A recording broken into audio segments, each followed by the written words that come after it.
anhum.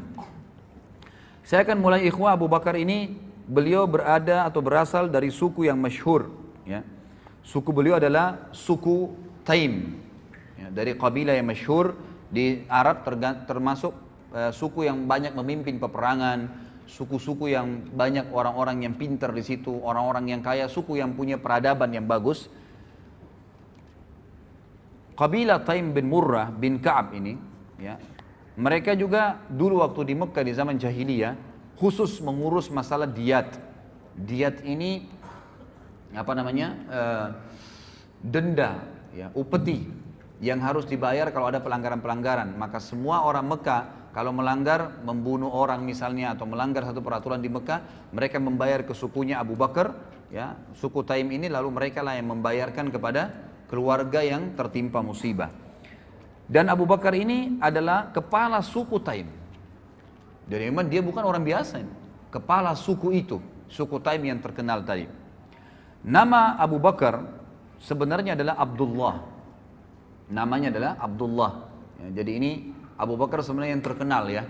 Makanya para ulama mengatakan secara histori, ya, walaupun itu bukan sebuah pegangan, semua 4 khulafaur rasyidin namanya dimulai dengan Ain, gitu kan. Jadi Abu Bakar namanya Abdullah, datang setelahnya Umar, datang setelahnya Uthman, datang setelahnya Ali, gitu kan. Jadi sebenarnya di masjid-masjid itu banyak yang ditulis, walaupun ditulis sebenarnya tidak boleh, ya. Tapi kalau orang tulis, semestinya ditulis namanya Abdullah. Nanti dalam kurung Abu Bakar, mestinya seperti itu, sehingga orang tidak lupakan namanya yang sebenarnya.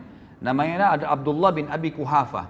Abi Kuhafa ini nama ayahnya, ya, nama ayahnya. Ya. Uthman bin Amir, Uthman ibn Amir. Dan saya mohon maaf, pernah saya sampaikan di salah satu pengajian saya, sudah diupload di YouTube. Saya keliru pada saat mengatakan, dan semoga Allah ampuni saya pada saat itu, ya. Saya sempat mengucapkan Abu Kuhafa tidak sempat masuk Islam, gitu kan. Padahal sebenarnya Abu Kuhafa sempat masuk Islam, dan ada riwayat sahih yang saya temukan bahwasanya Abu Kuhafa di akhir hidupnya pembebasan kota Mekah sempat digendong oleh Abu Bakar, lalu Abu Bakar menuntunnya di depan Nabi SAW untuk syahadat, dan dia sempat Islam, ya, radhiyallahu anhum ajma'in. Dan ini memang karena saya kemarin kekurangan informasi, tapi insya Allah semoga Allah ampun. Dan ini bukan aib, ikhwah, ya. Perlu ambil pelajaran juga dalam majelis ilmu. Kalau seseorang itu salah, dia mengatakan maaf saya salah, saya keliru, dan diperbaikin. Itu sebenarnya yang benar. Karena kalau kita biarkan hanya karena kesombongan, hanya karena ego, akhirnya kita bukan penuntut ilmu sebenarnya. Ya, orang semua bisa salah, mengaku oh ya saya salah, mohon maaf saya keliru, lalu lurus datang kepada jalan yang benar. Itu yang benar. Penuntut ilmu memang begitu. Jadi ada saatnya mereka bisa mengakui kesalahannya dan memang membenarkan kalau mereka benar menyampaikan hujah yang ada, gitu kan. Jadi Abu Kuhafa radhiyallahu anhu meninggal dalam keadaan Islam. Abu Kuhafa ini namanya adalah Uthman bin Amir. Uthman ibn Amir. Ini namanya ayahnya Abdullah atau Abu Bakar radhiyallahu anhum. Dan ibunya bernama Ummul Khair, julukannya, ya, Ummul Khair panggilannya, dan namanya adalah Salma binti Sakhar bin Amir. Salma binti Sakhar bin Amir, ya.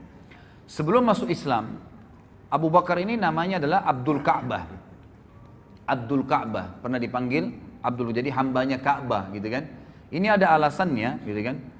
Jadi pada saat ibunya, jadi ada dua, ada di sini ibunya pernah, ya, di suku ibunya itu pada saat Abu Bakar belum lahir, selalu kalau ada anak laki-laki pasti lahir dalam kondisi cacat, ya. Sebelum Abu Bakar lahir beberapa waktu ini, kalau ada yang lahir bayi-bayi pasti cacat atau memang dari hasil yang tidak sah, gitu kan. Atau kalau ada laki-laki lahir normal maka meninggal masih bayi. Maka ibunya bernazar, Ummul Khair bernazar, kalau seandainya Allah karuniai dia lahir anak laki-laki, dia akan menamakan Abdul Ka'bah, artinya dia akan abdikan kepada Ka'bah itu, ya, sebagai tanda, ya, pengabdiannya kepada Allah Subhanahu wa taala. Kemudian juga dia memiliki nama yang lain yaitu Atiq. Dan Atiq juga ini berselisih ulama tentang sebab dikatakannya Atiq. Tapi yang paling kuat ada yang mengatakan Atiq itu artinya sebenarnya muharrar, ya, muharrir, yang terbebaskan, gitu kan. Ada yang mengatakan tadi kisah ibunya itu yang sukunya tidak ada yang melahirkan anak laki-laki, lalu dia mengatakan kalau anak ini lahir normal selamat, saya akan bebaskan dan saya akan seperti diserahkan kepada Ka'bah. Ada yang mengatakan juga karena putihnya warna kulit beliau radhiyallahu anhu, maka dikatakan Atiq, terbebaskan dari warna hitam, gitu kan, kulitnya. Tapi yang paling kuat adalah pendapat yang menggunakan hadis yang sahih, di mana Nabi SAW memang pernah mengatakan kepada para sahabat pada saat sahabat lagi pada ngumpul, maka kata Nabi SAW, siapa yang ingin melihat orang yang terbebaskan dari api neraka, atikum minan nar, falyanzur ila hadzal rajul, maka dia lihat ke orang ini, ditunjuklah Abu Bakar. Semenjak itu kata Aisyah radhiyallahu anha dalam hadis Bukhari, Abu Bakar juga dipanggil dengan Atiq, Atiq. Kalau Abu Bakar, Bakar ini bukan nama anaknya ya, bukan nama anaknya, tapi Bakar ini dari kata-kata bakkara yubakkiru, yang artinya awal-awal waktu, ya itu. Yang dari awal dikatakan Abu Bakar karena dia awal masuk Islam, orang termasuk yang awal masuk Islam. Jadi biasanya kan kalau dia punya anak maka dikatakan Abu Fulan ya, tapi ini bukan Bakar nama anaknya, tapi ini karena dia baru masuk Islam dan karena dia orang yang pertama dari kalangan laki-laki dewasa masuk Islam, maka dikatakan Abu Bakar. Ini sebab dinamakan Abu Bakar. Sementara dari sisi khalqiyah ya, sisi khalqiyah itu ciptaan fisiknya, disebutkan Abu Bakar ini orangnya kurus gitu kan, badannya kurus. Kemudian beliau memiliki kulit yang berwarna putih, serta beliau memiliki tinggi yang sedang ya. Aisyah memberikan gambaran urat-urat di tangannya terlihat ya, karena kurus badannya radhiyallahu anhu. Tapi kita akan lihat nanti bagaimana perannya, dan kita ambil dari kenapa kita sebutkan ciri fisiknya ini, agar kita lihat ternyata fisik bukan jadi tolok ukur, bukan jadi tolok ukur dalam Islam. Bisa orang itu kecil, bisa orang itu cacat, bisa itu orang mungkin di mata manusia kecil, tapi di mata Allah Azza wa Jalla besar. Abdullah bin Mas'ud radhiyallahu anhu pernah naik di atas sebuah pohon kurma dalam hadis Bukhari, kemudian karena kurus sekali Abdullah bin Mas'ud itu, jadi kurusnya itu antara tulang sama ototnya sama yang tersirat dari dagingnya itu hampir sama karena kecil sekali gitu kan. Waktu dia naik di atas pohon kurma, Abdullah bin Mas'ud, Anda selalu dengar hadisnya diriwayatkan oleh Abdullah bin Mas'ud, sahabat yang mulia, kita mungkin tidak tahu fisiknya, ternyata kurus sekali. Dia naik di atas sebuah pohon, ikhwas sekalian, kemudian ada angin menyingkap bajunya ya, sedikit kelihatan betisnya, maka para sahabat sempat tertawa spontan, bukan niat ingin mengolok ya, karena tiba-tiba lihat orang kok kurus sekali gitu, mereka tertawa. Lalu Nabi SAW, dari situ Nabi SAW mengatakan, apakah kalian tertawa dengan dua betisnya Ibnu Mas'ud? Demi zat yang ubun-ubunku dalam genggamannya, maksudnya demi Allah, dua betisnya Ibnu Mas'ud di timbangan hari kiamat lebih berat daripada gunung Uhud. Jadi bukan itu tolokan masalah fisik, walaupun fisik dalam Islam juga boleh dianjurkan untuk dijaga. Tapi kita lihat nanti di sini Allah SWT lebih menuju atau lebih tersasar kepada hati seseorang. Abu Bakar adalah seorang pedagang. Kalau keterampilan beliau adalah pedagang yang sangat mahir, dan beliau memang tinggal di sebuah lokasi ya, di Mekah itu, yang memang lokasi itu seperti umumnya sekarang ya, dia ada seperti komplek gitu ya, di sekitar situ memang yang tinggal orang-orang kayanya Mekah, dan dia tinggal bertetangga dengan Khadijah radhiyallahu anhum ajma'in gitu kan. Dan para ulama sejarah hampir semua sepakat mengatakan persahabatan antara Nabi SAW dengan Abu Bakar justru setelah Nabi SAW menikah dengan Khadijah dan bertetangga dengan Abu Bakar. Disitulah Nabi SAW mengenal Abu Bakar, dan Abu Bakar mengenal Nabi SAW. Dan beliau juga termasuk ya orang yang paling mahir dan mengetahui tentang silsilah orang-orang Arab. Jadi setiap orang kalau mau datang nanya, si fulan dari turunan mana, suku ini dari mana, beliau mengetahui semua, dan orang banyak bertanya kepada beliau di Mekah. Dan beliau juga adalah, tadi seperti saya katakan, kepala suku dari suku Taim, ya suku Taim. Sementara pernikahan beliau radhiyallahu anhu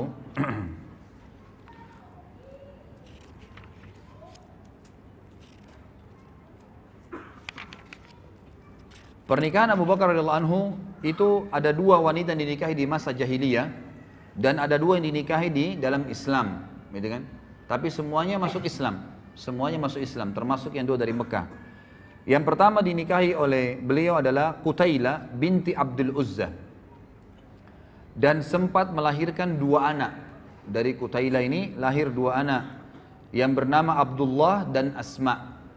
Abdullah bin Abi Bakar dan Asma binti Abi Bakar. Asma binti Abi Bakar ini yang nanti nikah dengan Zubair bin Awam, dan akhirnya punya anak Abdullah ibn Zubair yang dikenal dengan Dzatun Nitaqain, yang merobek bajunya ya, selendangnya kemudian dibuat untuk membungkus bekal, untuk membawa memakan untuk Nabi SAW dan Abu Bakar ayahnya ke Gua Thur, gitu kan? Itu ada kisah sendiri tentunya. Tapi ini Asma, jadi dua anak dari istri yang pertamanya. Kemudian beliau menikah setelah itu ya dengan Ummu Rauman binti Amir bin Uwaimir. Ya. Ummu Rauman ini melahirkan juga dua anak, Abdurrahman dan Aisyah. Jadi ini dari istri keduanya Abu Bakar radhiyallahu anhu. Dan Aisyah ini tentu kita sudah tahu ya, masuk Islam dari awal, kemudian juga menikah dengan Nabi SAW. Tapi Abdurrahman punya kisah sendiri. Abdurrahman ini tidak langsung masuk Islam. Bahkan Abdurrahman sempat ikut bersama orang-orang Quraisy, gitu kan, di perang Badar. Di perang Badar. Dan pada saat dia masuk Islam setelah itu dia mengatakan pada ayahnya, wahai ayahku, waktu perang Badar saya tahu kau mencariku. Jadi ternyata Abu Bakar di perang Badar mencari anaknya. Anaknya yang pertama dia mau bunuh karena dalam keadaan kafir, gitu kan. Lalu saya berusaha menghindar darimu karena saya tidak mau berhadapan denganmu. Kata Abu Bakar, demi Allah kalau kau berhadapan denganku, aku tidak akan berpaling dan aku akan membunuhmu dalam keadaan kafir. Luar biasa. Jadi tidak ada anak pun kalau kafir ya kafir, nggak ada ceritanya, gitu kan. Itu luar biasa bagi radhiyallahu anhum. Kemudian setelah masuk Islam di Madinah, beliau menikah dengan Habibah binti Kharijah. Habibah binti Kharijah ini waktu Abu Bakar hijrah ke Madinah, itu Nabi SAW mempersaudarakan antara Muhajirin dan Ansar kan. Nah Abu Bakar ini dipersaudarakan oleh Nabi SAW dengan Kharijah. Kharijah ini salah satu sahabat Nabi dari Ansar radhiyallahu anhu, gitu kan. Lalu ya Abu Bakar menikahi anaknya dia yang bernama Habibah. Dan Habibah ini memiliki anak satu dari Abu Bakar bernama Ummu Kalthum. Tapi Ummu Kalthum ini lahir pada saat Abu Bakar sudah meninggal dunia. Ya, jadi Habibah ini hidup bersama Abu Bakar sampai akhir masa khilafahnya. Kemudian istri yang dinikahi yang keempat adalah Asma binti Umais. Dan ini melahirkan anak satu bernama Muhammad.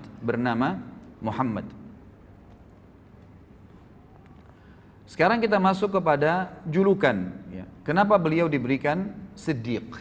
Ya, apa sebabnya dapat julukan Siddiq? Ya.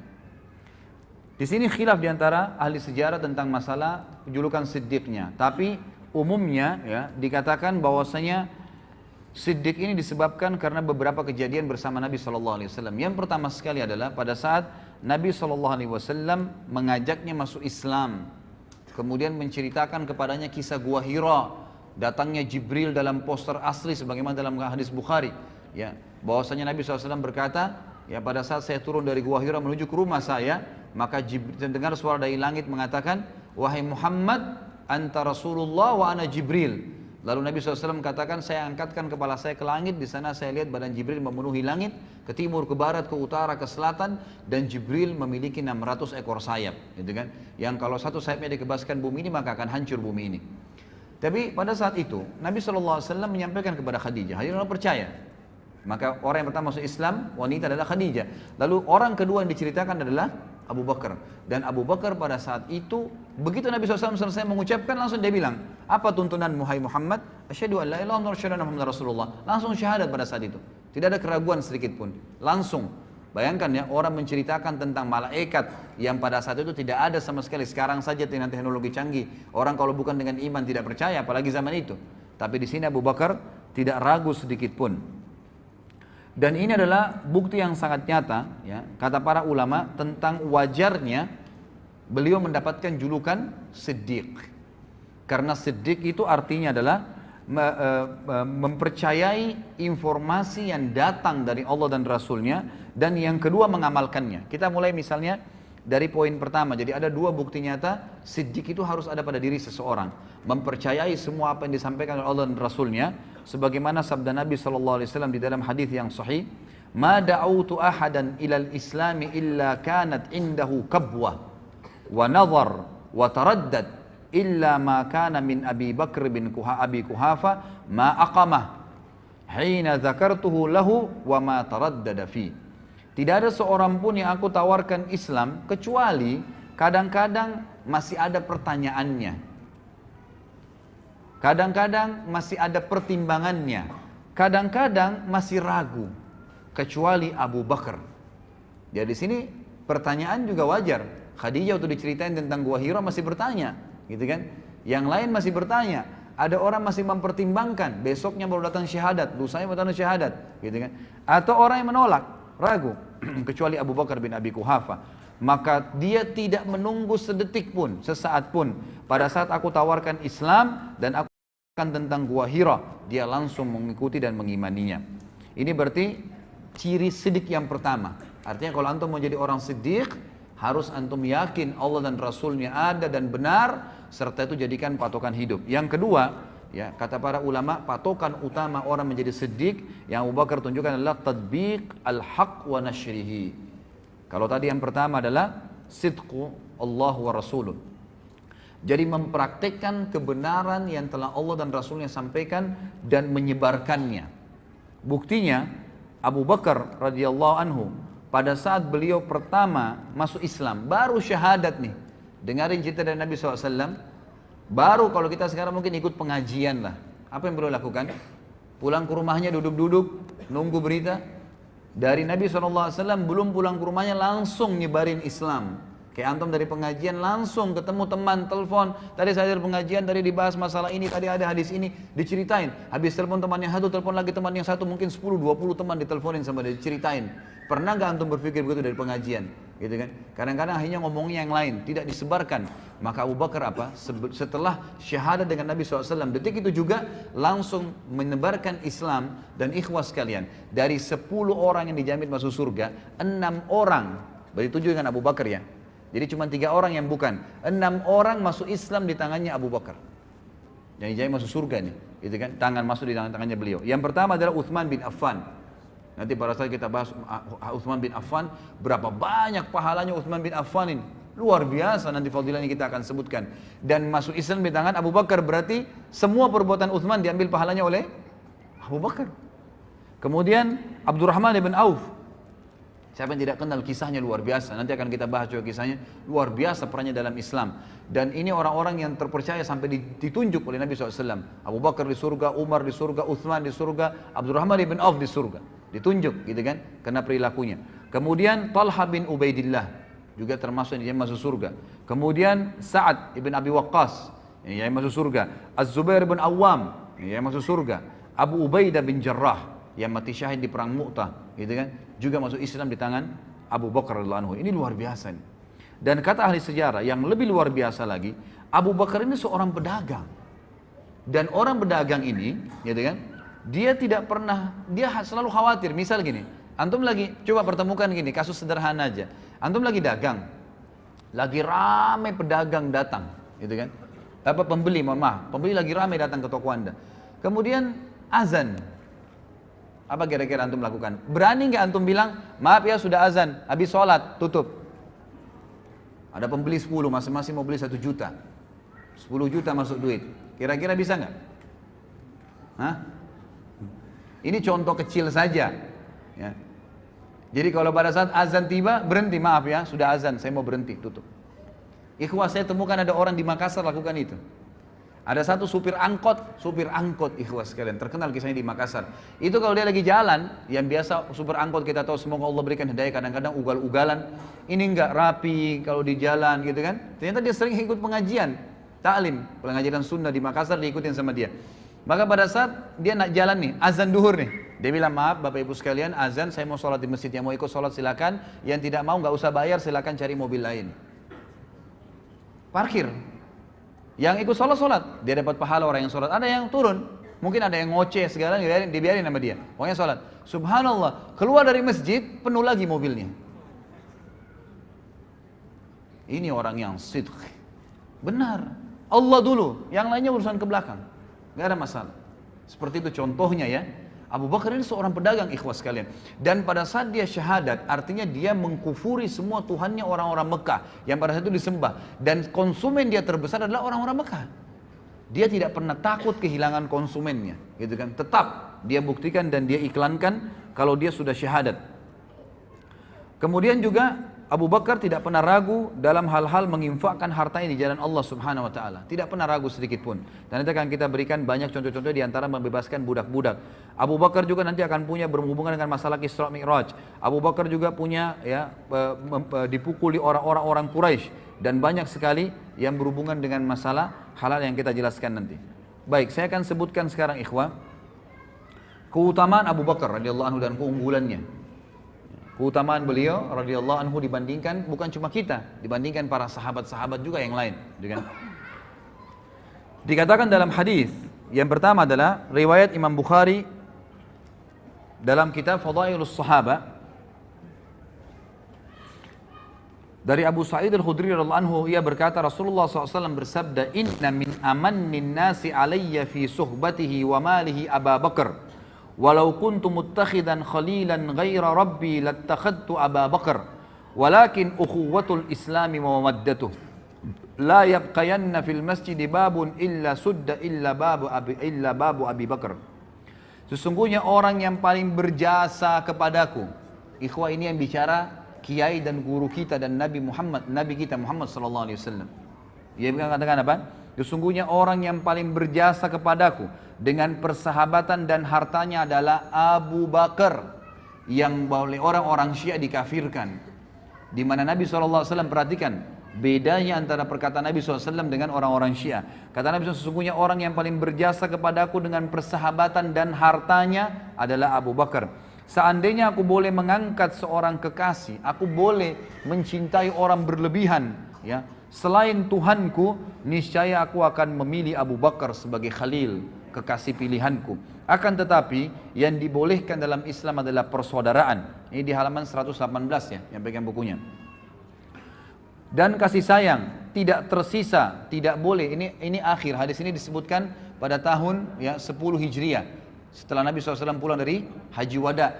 Waktu itu ikhwas sekalian dan akhwat rahimakumullah, masjid Nabi SAW itu didempetin oleh rumah-rumah sahabat. Dan rumah-rumah sahabat ini begitu buka pintu langsung masjid Nabi. Ya, gitu. Semua itu. Di tahun 10 Hijriah, Nabi SAW memerintahkan semua rumah sahabat dibongkar. Nggak boleh ada di situ. Kalau mau diwakafin buat masjid silakan. Kata Nabi SAW, semua pintu yang menuju ke masjid, rumah yang hadap masjid langsung dempet, semua harus dikosongkan. Kecuali rumahnya Abu Bakar. Abu Bakar saja yang boleh, yang lain tidak boleh. Dan ini kata ulama kelebihan tersendiri, gitu kan? Sampai sekarang antum bisa lihat di sebelah Babus Salam di Masjid Nabawi itu ada namanya Khawkha Abi Bakar. Khawkha ini artinya bekas rumahnya dulu, kan Abu Bakar radhiyallahu anhu. Ini hadis yang pertama, orang yang paling tulus, ya, dan paling disukai dan dicintai oleh Nabi Sallallahu Alaihi Wasallam. Artinya orang yang mencintai orang yang dicintai oleh Nabi Sallallahu Alaihi Wasallam berarti dia mencintai Nabi Sallallahu Alaihi Wasallam. Orang yang membenci berarti membenci Nabi Sallallahu Alaihi Wasallam. Hadis yang kedua, kata Nabi sallallahu alaihi wasallam di dalam hadis yang sahih riwayat Imam Ahmad dan Tirmidzi, arhamu ummati bi ummati Abu Bakar wa ashadduhum fi amrillahi Umar wa ashadduhum hayaan Uthman wa aqdahum Ali. Umatku yang paling sayang kepada umatku itu sendiri adalah Abu Bakar. Orang yang paling menyayangi umat Islam adalah Abu Bakar radhiyallahu anhu. Kemudian orang yang paling kuat dalam mempertahankan agama Allah adalah Umar. Dan orang yang paling memiliki rasa malu dari umatku adalah Uthman. Dan juga orang yang paling menguasai peradilan, yang paling adil dalam berhukum adalah Ali. Dan hadis ini sudah saya sebutkan tadi, hadis yang sahih, gitu kan. Kemudian juga disebutkan oleh Nabi SAW di dalam hadis yang diriwayatkan oleh Imam Ahmad, Tirmidzi, Ibnu Hibban dan disahihkan oleh Syekh Albani. Inna ahlad darajatil ula la yarawna min fawqahum kama tarawna al-kawkab ad-durri atau durriya fi ufuqis sama wa inna Aba Bakrin wa Umar minhum wa an'ama. Sesungguhnya penghuni derajat-derajat yang tinggi terlihat di atas mereka seperti kalian melihat bintang-bintang yang bersinar di langit. Artinya nanti derajat tinggi di surga itu seperti kita lihat bintang di malam hari terang, jauh sekali dan kita tidak tahu apa-apa di sana, cuma terang saja, benderang gitu. Lalu kata Nabi SAW, sesungguhnya Abu Bakar dan Umar termasuk mereka dan keduanya dalam kenikmatan. Artinya memiliki derajat tertinggi di surga. Juga dalam hadis yang lain, ya, kata Nabi SAW di dalam hadis yang diriwayatkan oleh Imam Tirmidzi dan disahihkan oleh Syekh Albani, kata Nabi SAW, ma li ahadin indana yadun illa waqad kafa'nahu ma khala Aba Bakar. فَإِنَّا لَهُ عِنْدَنَا يَدًا يُكَافِئُهُ اللَّهُ بِهَا يَوْمَ الْقِيَامَةِ وَمَا نَفَعَنِي مَالُ أَحَدٍ قَطٌّ مَا نَفَعَنِي مَالُ أَبِي بَكْرٍ وَلَوْ كُنْتُ مُتَّخِذًا خَلِيلًا لَاتَّخَذْتُ أَبَا بَكْرٍ خَلِيلًا وَإِنَّ صَاحِبَكُمْ خَلِيلُ اللَّهِ. Tidak seorang pun yang mempunyai jasa baik kepada kami kecuali kami telah membalasnya kecuali Abu Bakar. Jadi semua sahabat Nabi SAW kalau memberikan sesuatu, diberikan sesuatu pasti Nabi balas langsung pada saat itu, diberikan balasan. Kecuali Abu Bakar, sesungguhnya dia mempunyai jasa yang mulia. Allah lah yang akan membalasnya pada hari kiamat. Aku tidak mengambil manfaat dari harta seseorang seperti aku mengambil manfaat dari harta Abu Bakar. Seandainya aku boleh mengangkat seorang khalil, kekasih, ya, niscaya aku menjadikan Abu Bakar sebagai khalil.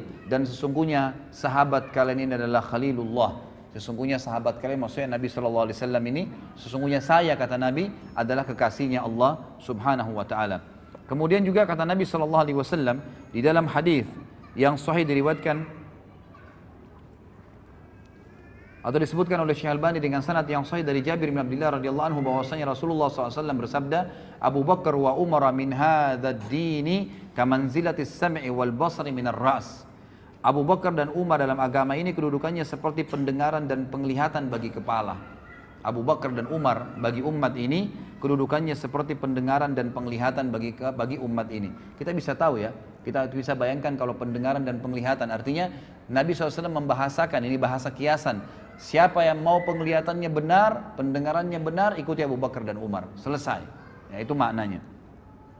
Kemudian juga Nabi SAW berkata dalam hadis Ibnu Mas'ud, ya, diriwayatkan oleh Imam Tirmidzi dan Ibnu Mas'ud, disahihkan oleh Syekh Albani. Ibnu Mas'ud berkata radhiyallahu anhu bahwasanya Rasulullah SAW bersabda, "Iktadu billadaini min ba'di min ashabi Abi Bakar wa Umar." Teladanilah dua orang setelah peninggalku nanti, ya, dari sahabatku, itulah Abu Bakar dan Umar. Jadi banyak sekali penyampaian dari Nabi SAW seperti ini. Kemudian juga hadis yang lain, Nabi SAW dalam hadis diriwayatkan oleh Imam Tirmidzi dalam Kitabul Manaqib dan Syekh Albani juga menyebutkan dalam sahihnya, dalam silsilah hadis sahihah, bahwasanya Ali radhiyallahu anhu, ya, berkata, suatu hari aku bersama Nabi, aku melihat Nabi SAW, ya, bahwa pada suatu hari Nabi SAW melihat ke arah Abu Bakar dan Umar dan aku sedang berada di sebelahnya. Ini halaman 121 ya. Maka beliau bersabda, Hadani, Nabi SAW bersabda dan Ali mendengarkan. Ali ini yang selalu ditokohkan satu-satunya oleh orang-orang Syiah. Kalau ahli sunnah menokohkan Ali dan semua sahabat radhiyallahu anhum ajma'in, gitu kan. Tapi ini bantahan terhadap mereka. Dalam hadis Tirmidzi dan hadis sahih, kata Nabi SAW, Ali mendengarkan, dan Ali radhiyallahu anhu meriwayatkan hadis ini berkata, pada saat Nabi melihat Abu Bakar berkata, Hadani sayyida kuhuli ahlil jannah minal awwalina wal akhirin illa nabiyyina wal mursalin la tukhbirhuma ya Ali. Dua orang ini adalah sayyid, hulu, orang-orang dewasa penduduk surga dari kalangan orang-orang terdahulu dan orang-orang yang akan datang kemudian, kecuali para nabi-nabi dan rasul. Artinya setelah nabi dan rasul, dari pengikut semua nabi-nabi sebelum Muhammad SAW, sahabat-sahabatnya Nabi Nuh, Nabi Lut, Nabi Isa, Nabi Musa, semua sahabat-sahabat mereka itu semua masih di bawahnya Abu Bakar dan Umar. Karena ini adalah di surga, ya, sebagai pemimpin seluruh penduduk surga dari kalangan orang terdahulu dan orang yang akan datang, kecuali para nabi-nabi dan rasul. Jangan katakan hal tersebut, hai Ali, kepada mereka berdua. Jadi Nabi SAW mengatakan kepada Ali agar tidak menyampaikan kepada Abu Bakar dan Umar. Allahu alam hikmahnya apa, tapi yang jelas seperti itu. Kemudian hadis yang lain riwayat Imam Tirmidzi dan disahihkan oleh Syekh Albani juga, Nabi SAW menjamin bagi Abu Bakar dan sahabat yang lain surga.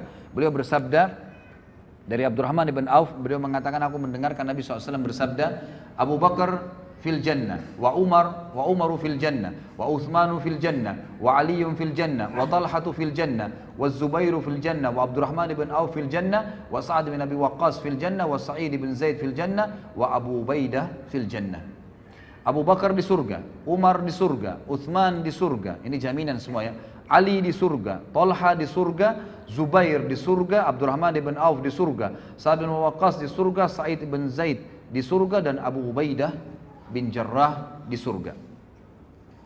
Kemudian juga Nabi SAW telah bersabda kepada Abu Bakar, ya, dan ini disebutkan, diriwayatkan oleh Imam Tirmidzi dan dikatakan oleh beliau hadisnya hasan sahih. Abdullah bin Umar berkata radhiyallahu anhuma, ia berkata, sungguhnya Rasulullah SAW bersabda kepada Abu Bakar, anta sahibi alal haud wa sahibi fil ghar. Engkaulah adalah sahabatku di haud, di telaga nanti. Maksudnya orang yang paling pertama menemani Nabi SAW untuk menunggu umat Muhammad SAW, dan sahabatku di gua. Dan kata para ulama hadis, artinya Abu Bakar tanpa hisab dia sudah menunggu di haud bersama Nabi SAW. Kemudian pengarang buku Tuhfatul Ahwadhi yang terkenal ya, mengatakan sabda Nabi SAW, engkau adalah sahabatku di Haud, yakni telaga Al-Kautsar, dan sahabat kedua yang di gua Thur, tempat keduanya bersembunyi pada saat mereka hijrah ke Madinah. Pernah juga terjadi, disebutkan di dalam hadis di halaman 123, footnote nomor 26, diriwayatkan Imam Bukhari dan Abu Daud dan juga Imam Tirmidzi. Waktu Nabi SAW naik ke atas gunung Uhud, ya, kemudian bersama dengan Abu Bakar, Umar dan juga Uthman. Lalu goncanglah Uhud itu. Pada saat terjadi perang Uhud ya, Nabi SAW dan para sahabat berlindung di atas gunung Uhud. Ya. Kemudian goncang gunung Uhud, maka Nabi SAW menyentakkan kakinya sambil berkata, Uthbut Uhud, fa innama alaika nabiyyun wa siddiqun wa syahidan. Tenanglah wahai Uhud, di atasmu ada seorang nabi, seorang siddiq, Abu Bakar, dan 2 orang yang syahid. Maksudnya Umar dan Uthman radhiyallahu anhum ajma'in. Tentu ini cukup banyak ya, cukup banyak hadis-hadis yang berhubungan dengan fadilah beliau radhiyallahu anhu, dan ini juga tidak bisa saya sebutkan semua, gitu kan. Yang jelas di sini kita bisa melihat atau mengambil bagaimana Abu Bakar itu punya kedudukan di mata Nabi sallallahu alaihi wasallam. Ada di antara riwayat yang saya pilihkan adalah pernah terjadi di dalam riwayat yang sahih. Ini disebutkan oleh Imam Bukhari di dalam bab Al-Fadail. Maksudnya Fadail Sahabat ya. Dari Abu Darda lalu berkata, aku sedang duduk bersama Nabi SAW, tiba-tiba Abu Bakar datang terpongo-pongo, ya, atau tergopo-gopo sambil memegang ujung kainnya, sampai lututnya sedikit terlihat. Maka Nabi SAW bersabda, sahabat kalian sedang menghadapi masalah penting. Yaitu Nabi SAW sedang duduk dengan sahabat-sahabat Nabi yang lain, tiba-tiba Abu Darda meriwayatkan, Abu Bakar datang dan tergopo-gopo, bergesa-gesa, sambil mengangkat bajunya karena buru-burunya gitu. Lalu Nabi SAW berkata, sahabat kalian, maksudnya Abu Bakar yang sedang datang ini lagi ada masalah. Maka Abu Bakar mengucapkan salam lalu berkata, ya Rasulullah, antara aku dengan Ibnu Khattab, maksudnya Umar bin Khattab, ya, terjadi sesuatu. Aku terlanjur mengucapkan kalimat yang seakan-akan menghinanya, gitu kan. Kemudian aku menyesal, aku memintanya untuk memaafkanku, namun dia tidak berkenan. Dan ini pelajaran lain ya, bahwasanya Abu Bakar juga punya salah. Bukan berarti tidak pernah salah sama sekali.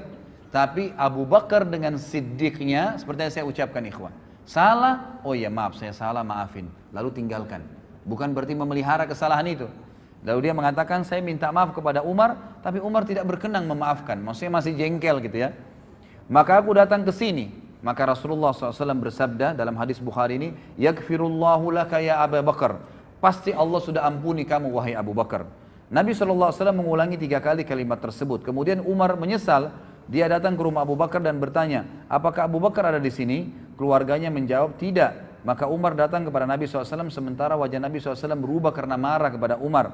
Sampai-sampai Abu Bakar merasa kasihan kepada beliau, ya, kepada Nabi SAW. Untuk apa marah gitu? Abu Bakar lalu berlutut di depan Nabi SAW dan berkata, ya Rasulullah, akulah yang salah. Aku yang salah ya Rasulullah, maksudnya bukan Umar, dan aku yang mau minta maaf, sambil berlutut depan Nabi SAW. Lalu kata Nabi SAW apa? Ini pelajaran besar, padahal Abu Bakar yang berbuat salah ya, cuma karena dia sudah akuin apa yang terjadi. Kata Nabi SAW, innallaha, dalam hadis Bukhari ini, ba'athani ilaikum fakultum kadzabta wa qala Abu Bakar sadaqa wa wasani binafsihi wa mali fahal antum tariku li sahibi fahal antum tariku li sahibi. Sesungguhnya Allah mengutusku di Mekah, kemudian kalian semua berkata engkau berdusta. Termasuk Umar kan, pertama tidak mengimani Nabi SAW, mengikuti orang-orang Quraisy mengatakan Muhammad berbohong. Tetapi Abu Bakar berkata, dia benar. Abu Bakar membenarkannya. Abu Bakar telah membantuku dengan jiwa dan hartanya. Apakah kalian berkenan membiarkan dan memaafkan sahabatku untukku? Apakah kalian berkenan membiarkan sahabatku untukku? Maka setelah itu kata Abu Darda, tidak ada lagi orang yang berani menyakiti Abu Bakar. Tidak ada lagi orang yang berani menyakiti Abu Bakar. Kemudian yang tadi saya katakan ikhwah, ini sedikit saya tambahkan masalah masuk Islamnya Abi Quhafah. Riwayatnya disebutkan ya dengan sahih oleh Imam Ahmad dan Abu Ya'la dan Ibnu Hibban, dan disahihkan oleh Syekh Al-Albani dalam silsilah hadis sahihah. Melalui Muhammad bin Sirin ia berkata, Anas bin Malik ditanya tentang semir rambut Rasulullah SAW. ya, semir rambut Rasulullah SAW. Maka dia berkata, sesungguhnya Rasulullah SAW tidak tumbuh uban kecuali sedikit. Maksudnya Nabi tidak pernah menyemir rambutnya. Akan tetapi Abu Bakar dan Umar sepeninggal beliau telah mewarnai rambut keduanya dengan henna dan khatam. Maksudnya warna yang warnanya coklat kemerah-merahan. Anas berkata, Abu Bakar membawa ayahnya Abu Kuhafa kepada Rasulullah SAW pada hari pembebasan kota Mekah. Abu Bakar menggendongnya hingga dia meletakkannya di depan Rasulullah SAW. Maka Rasulullah SAW berkata kepada Abu Bakar, seandainya engkau membiarkan orang tuamu di rumah, niscaya kami akan datang kepadanya. Maksudnya Nabi SAW bilang kepada Abu Bakar, gak usah kamu repot-repot gendong ayahmu, kamu panggil saya akan datang Abu Bakar. Gitu kan? Biarin di rumahnya. Hal itu beliau katakan untuk menghormati Abu Bakar SAW. Maka Abu Kuhafa masuk Islam sementara rambut dan jenggotnya putih seperti pohon, ya, di sini disebutkan taghamah, ya, sebuah pohon yang memang sering daunnya pun bunganya pun putih. Maka Rasulullah SAW bersabda, ubahlah keduanya, tetapi jangan dengan warna hitam. Jadi hadis ini sebenarnya menyebutkan tentang masalah bolehnya mewarnai selain putih ke warna selain hitam, boleh merah, boleh warna yang lain yang kira-kira tidak menyolok, tapi yang dipakai bukan Umar adalah henna. Henna ini warna coklat kemerah-merahan. Allahu alam, ini yang dibolehkan. Tapi di sini juga pelajaran besar, ternyata Abu Kuhafa telah masuk Islam, dan di sini juga perannya Abu Bakar dalam bersegera, ya, menyelamatkan kedua orang tuanya. Jadi ikhwah dan akhwat yang orang tuanya masih dalam keadaan kufur, jangan tunda, terus dakwain, terus doain, dan berusaha sampai Abu Bakar menggendong ayahnya yang sudah tua di hadapan Nabi SAW untuk syahadat. Kemudian juga Abu Bakar adalah orang yang paling dicintai, sebagaimana Amr bin As disebutkan dalam hadis riwayat Muslim dan Tirmidzi. Amr bin As ini sahabat Nabi yang terkenal sekali, ya, pakaiannya selalu bersih, tampan orangnya, selalu wibawa. Orang kalau lihat suka sekali Amr bin As, gitu kan. Dia yang ditunjuk oleh Umar bin Khattab menjadi membebaskan Mesir, Afrika, dan menjadi gubernur di Mesir gitu.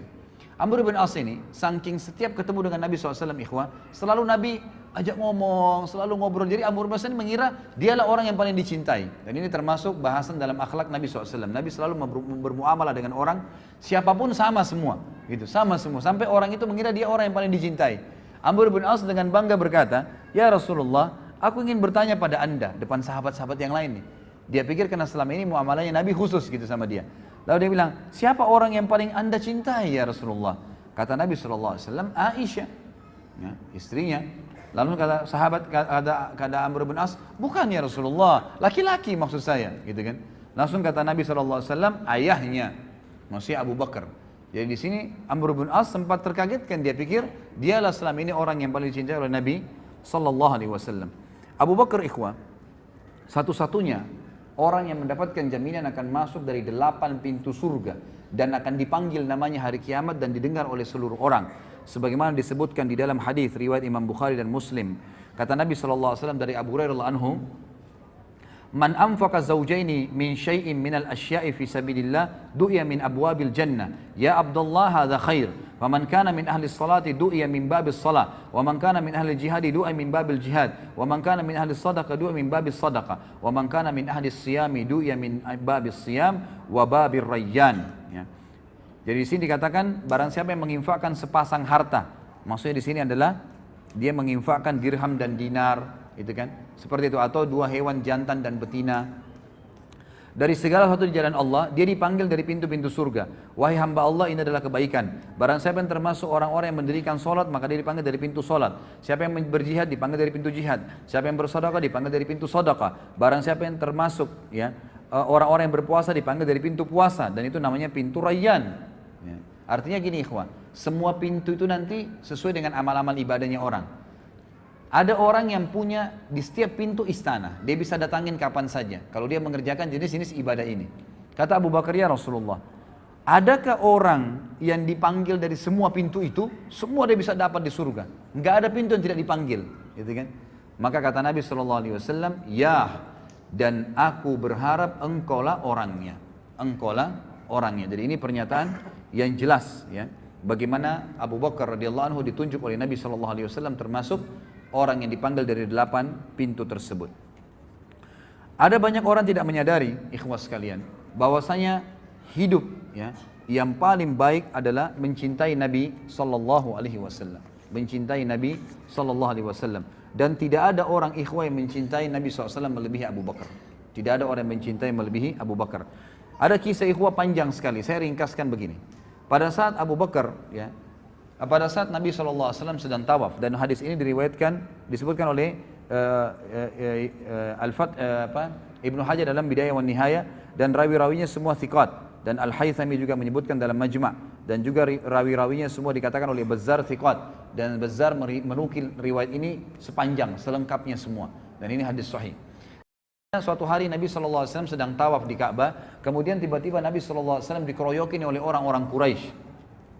Pada saat dikeroyokin oleh orang-orang Quraisy, gitu kan, maka ada yang menarik baju Nabi SAW, ada yang mendorong Nabi SAW, ada yang berusaha memukul Nabi SAW, dikeroyokin, gitu kan. Dan tidak ada satu orang pun yang berani untuk membela Nabi SAW waktu itu. Sampai datangnya Abu Bakar, ya. Abu Bakar kebetulan waktu itu dikatakan adalah kepala suku Taim. Datang kemudian mendobrak orang-orang Quraisy tersebut. Dan Ali berkata, pada saat itu kami semua menyaksikan, ya, tidak ada seorang pun di antara kami yang berani membela Nabi SAW karena banyaknya orang-orang Quraisy yang mengurumuni Nabi SAW. Sampai datangnya Abu Bakar, lalu Abu Bakar memindahkan mereka satu persatu, mendorong dan memukuli satu sama yang lain sambil berkata, ya, apakah kalian mau membunuh seseorang yang mengatakan Tuhanku Allah? Lalu datanglah orang-orang Quraisy mengurumuni Abu Bakar sampai datangnya seseorang yang bernama Utbah bin Rabi'ah. Ya, ini Utbah bin Rabi'ah nanti yang mati di perang Badar, terbunuh di tangan Hamzah radhiyallahu anhu, ya. Maka Utbah bin Rabi'ah pun memegang Abu Bakar lalu menghantamkan sendal yang terisikan dengan dobel karet yang keras ke wajah Abu Bakar dan menjatuhkan Abu Bakar ke tanah, lalu duduk di atas dadanya dan terus memukuli Abu Bakar sampai tidak bisa dibedakan antara hidung dan wajah Abu Bakar karena banyaknya darah yang mengalir, dan akhirnya Abu Bakar pun terpinsankan. Lalu datanglah suku Taim membela Abu Bakar sampai-sampai mereka memikul Abu Bakar, ya, dengan dengan kain, sehelai kain, dan mereka membawa ke rumahnya. Dan waktu itu Ummul Khair, ya, ibunya Abu Bakar masih ada, dan Ummu Khair pun ini duduk sambil menyangka Abu Bakar anaknya sudah meninggal dunia. Mereka terus berusaha memanggilnya, menyadarkannya, membersihkan luka-lukanya sampai sore hari. Pada saat sore hari ternyata Abu Bakar masih bangun dan ternyata dia cuma pingsan. Kalimat yang paling pertama diucapkan oleh Abu Bakar pada saat bangun, bagaimana keadaan Rasulullah Muhammad SAW dalam kondisi sakit keras, gitu kan? Lalu orang-orang sukunya yang kafir-kafir, yang memang tadinya memang membela karena kesukuan, mengatakan tinggalkan saja dia. Bukannya dia peduli dirinya, malah dia peduli dengan temannya, gitu kan? Maka Abu Bakar pun tetap mengucapkan kalimat, bagaimana keadaan Rasulullah kepada ibunya. Kata Ummul Khair, waktu itu belum masuk Islam, ya. Dia mengatakan, saya tidak tahu tentang keadaan temanmu. Kata Abu Bakar, coba tanya kepada Ummu Jamil bint Khattab. Ini salah satu muslimah, sahabiat, gitu kan. Coba tanyakan kepada Ummu Jamil. Ini yang pegang buku di halaman 130, 131 ya kisahnya. 130 sampai 131. Jadi ini saya ringkaskan. Sekarang saya sedang bahas 131 di paragraf pertama. Pergilah kepada Ummu Jamil binti Khattab, tanya kepadanya. Ummu Jamil ini kebetulan seorang sahabiat yang sudah masuk Islam, gitu kan. Lalu datanglah Ummu Jamil kepada Abu Bakar, lalu Abu Bakar mengatakan, bagaimana keadaannya Rasulullah SAW? Kata Ummu Jamil, ada ibumu, Ummul Khair. Kata Abu Bakar, tidak ada masalah, sampaikan saja. Maka Ummu Jamil mengatakan dia dalam keadaan baik. Maka Abu Bakar pun mengatakan Alhamdulillah, ya. Kemudian Abu Bakar pada saat sudah bisa bangun sedikit saja, beliau disuruhkan makan oleh Ummul Khair, ibunya. Beliau mengatakan, demi Allah saya tidak akan makan sampai saya mengetahui tentang keadaan Rasulullah sallallahu alaihi wasallam, sampai saya bertemu dengan beliau. Maka Ummul Khair pun ibunya dan Ummu Jamil meminta Abu Bakar agar bersabar dulu sampai orang-orang selesai bubar semua, ya, karena ini keadaannya tadi tegang, dikeroyokin, ya, orang berkelahi pada saat itu. Setelah itu keduanya memikul Abu Bakar sampai di depan Nabi SAW, dan pada saat tiba di sana Rasulullah SAW pun mencium Abu Bakar, ya, mencium Abu Bakar, dan kaum muslimin menyaksikan masalah tersebut. Lalu Rasulullah SAW sangat terharu melihat keadaannya, hidungnya sudah hancur, gitu kan, penuh dengan darah semua, dan tidak bisa ngomong pun, tergagak-gagak ngomongnya. Lalu berkata, ya, Abu Bakar, tidak ada apa-apa ya Rasulullah, aku tidak apa-apa demi ibu dan ayahku tebusannya. Maksudnya ini biasa orang-orang Arab mengatakan begitu, maksudnya Anda lebih bernilai daripada ibu dan ayah saya. Itu bukan sumpah, ya, tapi perkataan santun diucapkan. tebusannya ayah dan ibuku ya Rasulullah, aku tidak apa-apa. Terus Abu Bakar mengatakan sambil menangis, dan Rasulullah SAW mengecup kepala Abu Bakar. Ya, dan ini dan lalu Nabi SAW mendoakan Abu Bakar dengan doa yang baik, ya, doa yang baik. Lalu Abu Bakar sempat pada saat itu mengatakan, ya Rasulullah, ini ibu saya, Ummul Khair, orangnya baik, orangnya santun, ajaklah dia masuk Islam dan doakanlah. Maka Nabi SAW pun akhirnya ya mengajak masuk Islam, dan masuk Islamlah Ummul Khair pada saat itu. Masuk Islam ibu Abu Bakar, jadi ibu dan ayahnya masuk Islam. Tapi di sini diangkat oleh penulis buku judulnya khusus tentang bagaimana cintanya Abu Bakar kepada Nabi SAW, dengan bukti dalam keadaan sakit pun tidak mau makan, tidak mau minum, ya dalam kondisi berdarah semuanya, tetap dia membela Nabi SAW dan mendahulukan melihat beliau, memastikan keadaannya baru beliau mau makan dan minum. Kemudian juga ada di sini disebutkan, ada perilaku Abu Bakar yang kata beliau tidak bisa digambarkan lagi dengan kata-kata. Disebutkan oleh Ali radhiyallahu anhu,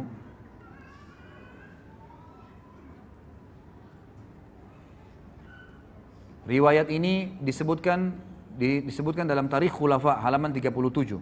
Athar ya, sebuah athar yang sahih.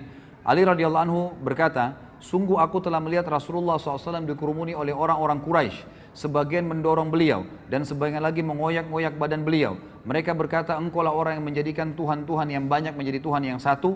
Ali berkata, demi Allah, tidak seorang pun dari kami berani mendekat selain Abu Bakar. Dia mendorong sebagian dari mereka, menyingkirkan sebagian dari mereka, dan memukul sebagian lagi. Dia berkata, celakalah kalian. Apakah kamu akan atau kalian membunuh orang-orang, ya, seseorang yang dia mengucapkan Tuhanku Allah, sebagaimana disebutkan dalam surah Ghafir ayat 28. Kemudian Ali mengangkat jubah yang dipakainya, dia menangis sampai jenggotnya basah. Maksudnya Ali menangis pada saat menceritakan kisah ini. Kemudian berkata, aku bertanya kepada kalian dengan nama Allah, apakah seseorang laki-laki beriman dari keluarga Fir'aun lebih baik daripada Abu Bakar? Mana yang lebih baik? Kan dalam Al-Quran diceritakan ya, ada keluarganya Fir'aun yang menyembunyikan imannya. Tapi itu dianggap orang yang beriman pada saat itu. Ali mengatakan, siapa yang lebih baik menurut kalian? Yang disebutkan orang yang beriman dari keluarga Fir'aun yang menyembunyikan imannya atau Abu Bakar? Mereka terdiam, maka Ali berkata sambil menangis, mengapa kalian tidak menjawabku? Demi Allah, satu saat saja, maksudnya kalau kita sekarang sedetik saja, dari Abu Bakar lebih baik daripada 1000 waktu-waktu atau saat dari laki-laki yang beriman dari keluarga Fir'aun. Laki-laki itu menyembunyikan imannya, sementara Abu Bakar mengumumkan imannya. Abdullah bin Umar juga berkata, pada saat Nabi SAW sedang berada di halaman Ka'bah, Uqbah bin Abi Mu'aid datang lalu mencengkeram pundak Rasulullah SAW dan melilitkan kainnya di leher Rasulullah SAW. Dia mencekik beliau dengan kuat, maka datanglah Abu Bakar, dia mencengkeram pundak Uqbah dan menyingkirkannya dari Rasulullah SAW sambil berkata, dan ini turun menjadi ayat.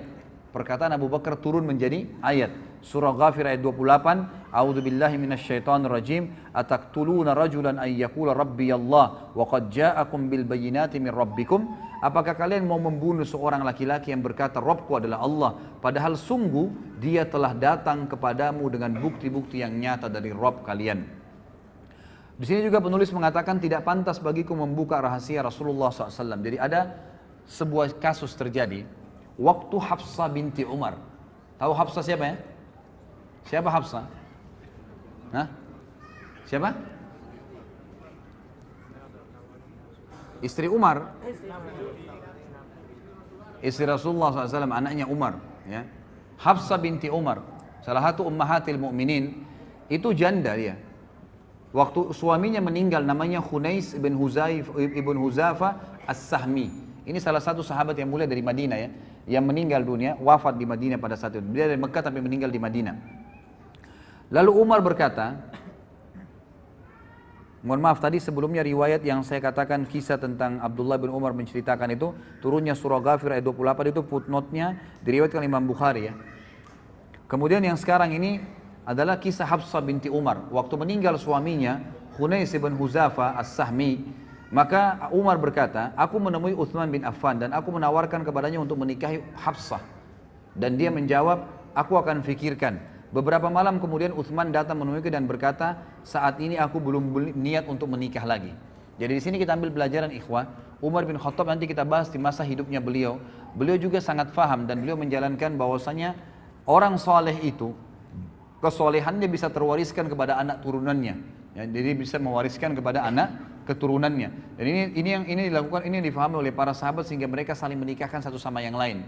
Umar menikahkan nanti anaknya dengan Nabi SAW. Abu Bakar menikahkan anaknya dengan Nabi SAW, gitu kan? Kemudian Umar menikahi anaknya Ali. Ali dinikahkan dengan anaknya Nabi SAW, dan seperti itu. Uthman menikah dengan kedua anak perempuan Nabi SAW. Jadi memang ini menikahkan anak perempuan dengan orang saleh, ini satu hal yang luar biasa dalam agama, harus difahamin. Waktu Hafsah jadi janda, selesai masa iddahnya, Umar sudah keliling. Dan Umar bukan datang kepada anak-anak muda. Waktu itu Hafsah, kata ahli sejarah, masih muda. Umurnya masih ya mungkin 20-an tahun, 22 tahun, masih muda. Umar bin Khattab bukan cari anak-anak bujang, anak-anak muda dari sahabat. Didatangi Uthman bin Affan yang waktu itu sudah punya istri, gitu kan, dan sudah punya anak, dan memang dia sudah berumur, tapi datangi. Kenapa? Karena kesolehannya Uthman. Dan Uthman menolak waktu itu, mengatakan saya tidak punya hajat. Lalu Umar pun berkata, aku mendatangi Abu Bakar As-Siddiq. Lalu aku berkata, jika engkau berkenan, aku akan menikahkan kamu dengan Hafsah. Dan ini juga riwayat ini menjelaskan ikhwah, riwayat ini hadis sahih ya. Ini diriwayatkan, ini disebutkan di dalam Sahih Bukhari ya. Imam Bukhari dilihat di footnote nomor 41 ayat halaman 134 ya. Di sini ulama mengatakan bukan aib seorang ayah menawarkan anak perempuannya kepada orang saleh, gitu kan? Itu bukan aib. Sebagaimana bukan aib juga seorang muslimah mukminah menawarkan dirinya kepada orang yang mukmin, tapi dengan cara-cara syar'i. Sebagaimana wanita mukmin yang menawarkan dirinya kepada Nabi sallallahu alaihi wasallam. Karena memang mengejar iman itu satu poin yang penting ya. Satu poin yang penting. Jadi itu boleh kita kejar. Jangan terbalik. Kita sekarang mengejar orang-orang malah yang rusak. Ya, mohon maaf yang tiap hari telanjang, tiap hari dipegang oleh laki-laki, itu yang dikejar oleh laki-laki kita sekarang. Dianggap karena ini cantik, ini segalanya dan seterusnya. Seakan-akan orang mukmin tidak ada yang cantik. Ini keliru. Ya kan gitu. Ini pemahaman yang keliru. Dari sini kita bisa lihat bagaimana boleh seorang mengejar iman dari orang yang lain. Maka Abu Bakar pun, kata Umar, terdiam. Dan aku ya lebih baik menerima perkataan jawaban dari Abu Bakar daripada Abu Bakar diam. Maka saya pun merasa tersinggung Umar waktu itu. Kenapa kok diam? Minimal seperti Uthman mengatakan saya nggak bisa misalnya gitu kan. Tapi dia diam. Lalu beberapa malam kemudian ternyata datanglah lamaran Nabi SAW kepada Hafsah. Lalu Umar pun menikahkannya. Di hari pernikahan Nabi SAW dengan Hafsah, Abu Bakar baru berkata kepada Umar begini. Apakah kamu tahu, wahai Umar, bukankah kau sudah tawarkan Hafsah kepada saya? Kata Umar, benar. Apakah kamu tahu kenapa saya diam? Kata Umar, tidak. Kata Abu Bakar apa? Yang menghalangiku untuk memberikan jawaban kepadamu atas permintaanmu itu adalah karena aku mengetahui bahwasanya Rasulullah SAW telah menyebut nama Hafsah. Tidak pantas bagiku membuka rahasia Rasulullah SAW. Seandainya Rasulullah SAW tidak berkenan, niscaya aku yang akan menerima tawaranmu.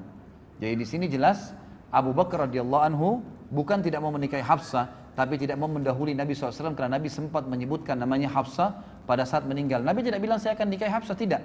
Cuma mengatakan Hafsah kesihan, meninggal suaminya. Maka Nabi SAW, maka Abu Bakar tidak mau mendahului Nabi SAW. Kalau Nabi tidak nikahi, barulah dia nikahi. Kita lihat kemudian bab yang lain ikhwah sekalian adalah infak Abu Bakar di jalan Allah Subhanahu wa taala. Mungkin mohon maaf kalau ikhwah tidak keberatan dan akhwat, kalau seandainya azan duhur nanti ya dan Anda tidak buru-buru, kita lanjutkan setelah sholat duhur ya, karena memang ini masih ada beberapa poin-poin. Kalau ada yang punya hajat mendesak tidak ada masalah meninggalkan tempat, tapi kalau enggak saya berharap kita tuntaskan materinya. Kita masuk ke poin yang lain adalah infak Abu Bakar di jalan Allah Subhanahu wa taala. Infak Abu Bakar di jalan Allah Subhanahu wa taala. Disebutkan dalam hadis ya, diriwayatkan oleh Imam Bukhari. Disebutkan oleh Tabarani dalam Kitabul Al-Kabir dari Ibnu Abbas dan dihasankan oleh Syekh Albani. Kata Nabi SAW, "Ma ahadun a'lamu 'indi yadan min Abi Bakar wasani bi nafsihi wa mali wa ankahani ibnatah." Tidak ada seorang pun yang lebih besar jasanya kepadaku daripada Abu Bakar. Dia telah membantuku dengan jiwa dan hartanya, tambah lagi dia menikahkanku dengan putrinya. Maksudnya Aisyah radhiyallahu anha. Tentu Umar bin Khattab tadi menunggu Nabi SAW yang melamar. Tapi ini enggak, Nabi SAW yang dinikahkan oleh Abu Bakar dengan anaknya Aisyah. Kemudian dikatakan juga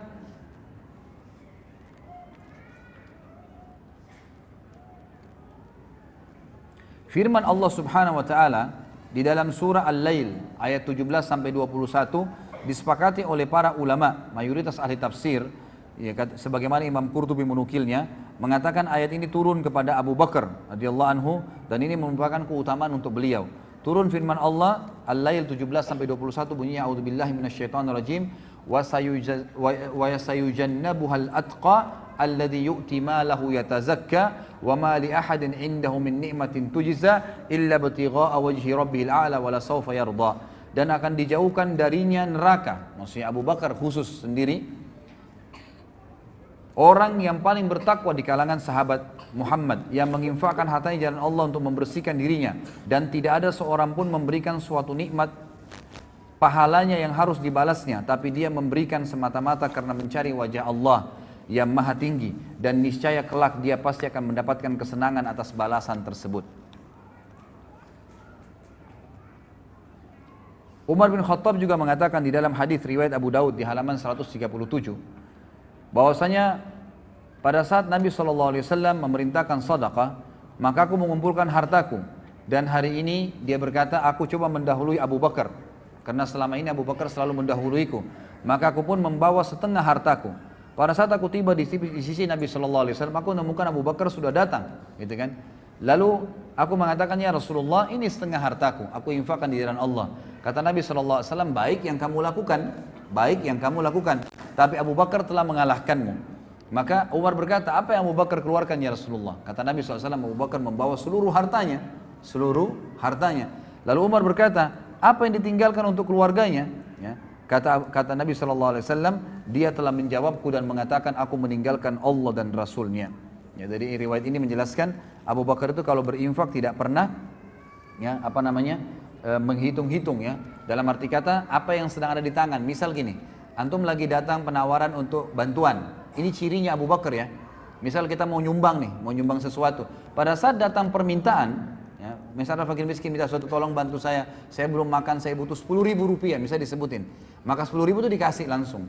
Begitu cirinya. Jadi apa yang dia miliki dikasih semua. Pada saat itu bukan diambil semua yang dia miliki dan dia tabung pun tidak.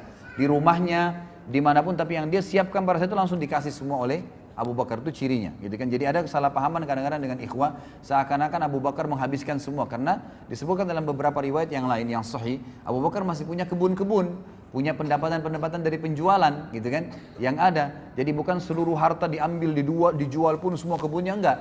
Tapi yang ada siap pada saat itu, pada hari itu semua dikeluarkan di jalan Allah Subhanahu Wa Taala. Abu Bakar juga dinafikan oleh Nabi SAW dari beliau, ya, kesombongan, dan dipastikan beliau tidak sombong dalam hidupnya. Sebagaimana kita sudah jelas hadis ya yang sahih, dan hadis ini diriwayatkan Imam Bukhari.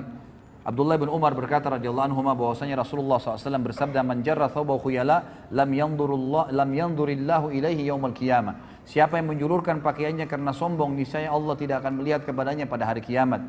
Lalu Abu Bakar berkata, wahai Rasulullah, kadang-kadang saya kalau lagi sholat ya, atau saya lagi jalan, maka baju saya melorot, sarung saya ya, pakaian bawah saya melorot karena kurusnya beliau radhiyallahu anhu.